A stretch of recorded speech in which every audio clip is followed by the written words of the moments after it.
반갑습니다. 저는 대연동에 위치한 함사장 장애인 자립생활센터에서 소장 역할을 하고 있는 최영아입니다. 반갑습니다. 여러분들이 저를 딱 보셔서 아시겠지만 장애가 있고 뭔가 조금 불편해 보이고 그런 느낌으로 느껴지시잖아요.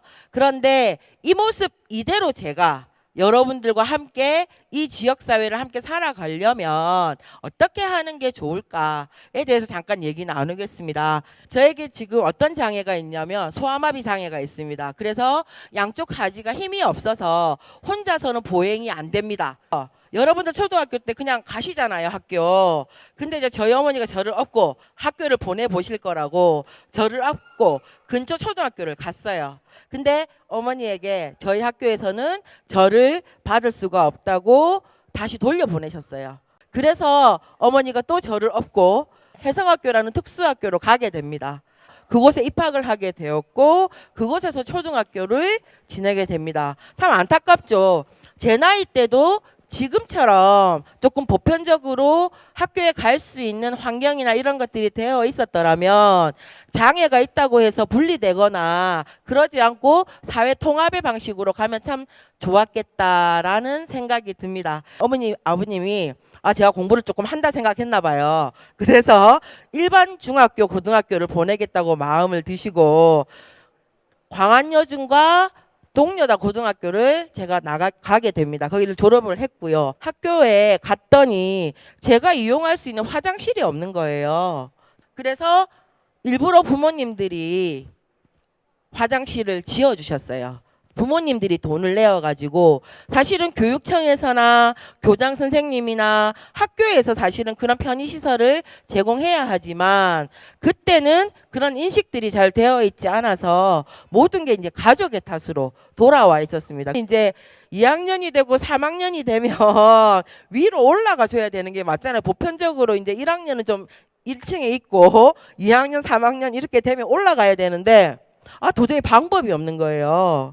제가 그렇다고 계단을 매일 올라다니는 게 너무 어렵고 그래서 학교에 부탁을 해가지고 반을 1층으로 좀 내리는 그런 방법을 쓸 수밖에 없었고 그러다 보니까 한번 생각해 봐 주세요. 거기에 교실 수업만 있습니까? 아니잖아요. 그죠? 가사실에도 가야 되고 미술실에도 가야 되고 음악실에도 가야 하는데 이런 것들의 학습이 저는 되기가 굉장히 어려웠던 거예요. 그래서 그런 시절을 학창 시절을 보내고 체육 시간이 되면 어쩔 수 없이 교실을 지킬 수밖에 없는 그런 것이 되었고요. 이렇게 학교 생활을 하다 보니까 친구들과 저의 관계가 동등한 관계가 될 수 있었을까요? 아닌 거예요. 저는 어쩔 수 없이 제 스스로 주눅이 들 수밖에 없고 제 스스로 그렇게 당당하지 못한 학교 생활을 할 수밖에 없었어요. 그러다 보니 모든 눈치와 모든 그런 것들을 내 속에 담을 수밖에 없었던 학창 시절이 있었습니다. 이렇게 사회통합적 방식과 이런 것들을 지향하지 않는 환경에서 그냥 그저 신체적 손상이 나한테 있을 뿐인데 제가 여러분들과 다른 것은 하나도 없지만 단 하나, 여러분들은 신체적 손상이 없으시고 저의 특성 중에 하나는 양쪽 다리에 힘이 없는 신체적 손상이 있다는 거. 이거 하나밖에 없는데 제 삶과 여러분들의 삶이 이런 사회적 환경이 구성되지 않음으로써 제 삶은 너무나 이렇게 힘들게 억눌림과 억압에 이렇게 좀 스스로 가슴에 차일 수밖에 없는 상황이 되었어요. 그리고 여러분 지금은 여러 가지 이동할 거라든가 탈 거라든가 이런 것들을 조금씩 만들어 놓았지만 그때는 정말 없었거든요. 그렇게 생활하면서 여러분들 어느 때가 되면 연애도 하고 싶고 결혼도 하고 싶고 맞잖아요. 직장도 가지고 막 이런 것들을 하고 싶은 욕구는 아마 기본적인 사람의 욕구 그리고 이런 행복할 권리는 누구에게나 있는 거잖아요. 그런데 이런 사회적 환경과 이런 부분들 때문에 내 스스로 지금 여기가 자유롭게 꿈꾸자잖아요. 이런 자유롭게 꿈꿀 수 있는 이 사몽을 저는 할 수가 없었던 거예요. 제가 이제 나이가 돼서 저도 연애도 하고 싶고 결혼도 하고 싶었는데 아니, 네 몸도 건사하기 힘들고 네 하나도 책임지기 힘들면서 무슨 결혼을 하냐. 저에게 주변에서 계속 그런 말씀을 해주셨어요. 여러분들이 초등학교, 중학교, 고등학교, 대학교에 보냈던 그런 꿈꿨던 정말 멋있는 자유, 그런 어디든 가시고 어디든 무언가를 할 때 이동하고 접근하는데 아무런 제약이 없었고 어떤 것을 선택하는데 아무런 불편함이 없었던 여러분들의 삶과 신체적 손상이 저한테 있다는 이유로 이 물리적이고 사회적인 환경이 그 신체적 손상을 너무나 제 탓으로 만들고 아무것도 선택할 수 있는 것을 만들어주지 않은 이 사회적 환경으로 인해서 저는 내 탓이요 하면서 살아갈 수밖에 없었고 우리 가족의 탓이요 하면서 부모님을 원망하고 왜 나를 이렇게 낳아놨냐고 원망하면서 살아왔던 삶의 시절이 있었습니다.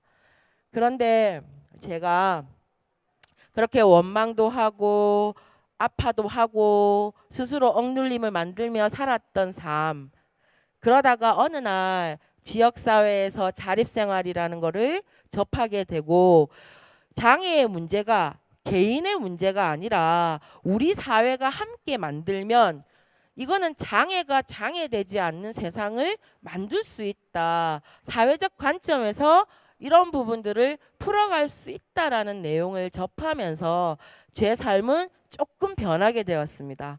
그래서 조금 자신감을 가지고 저는 제 남편과 결혼을 결심하게 됩니다.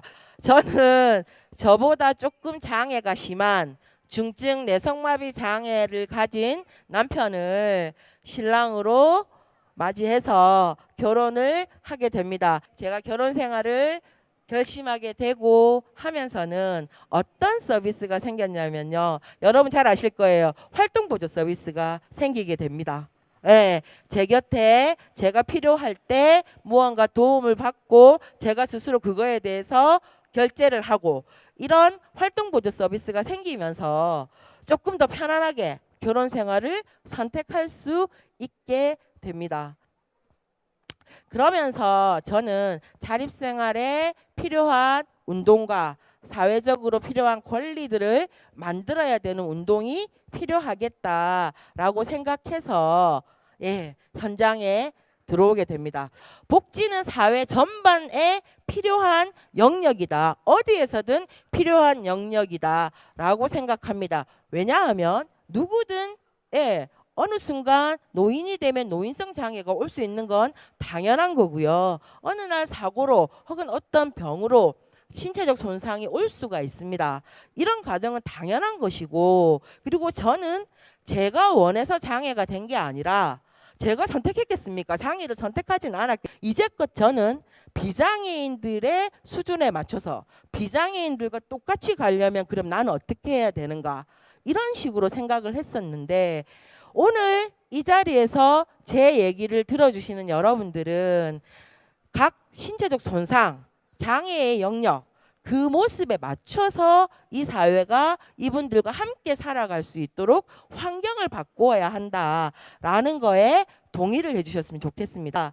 어떠한 신체적 손상, 어떠한 모습이더라도 그 사람이 지역사회에서 여러분이 누리는 권리와 똑같은 권리들을 누리면서 스스로 꿈꿀 수 있도록 무언가 꿈꿀 수 있는 삶을 그리고 그 꿈꾸는 삶을 실현할 수 있도록 우리가 함께 만들고 복지는 그렇게 진행이 되어야 하고 그리고 복지는 계속적으로 확대되어야 한다라고 생각을 합니다.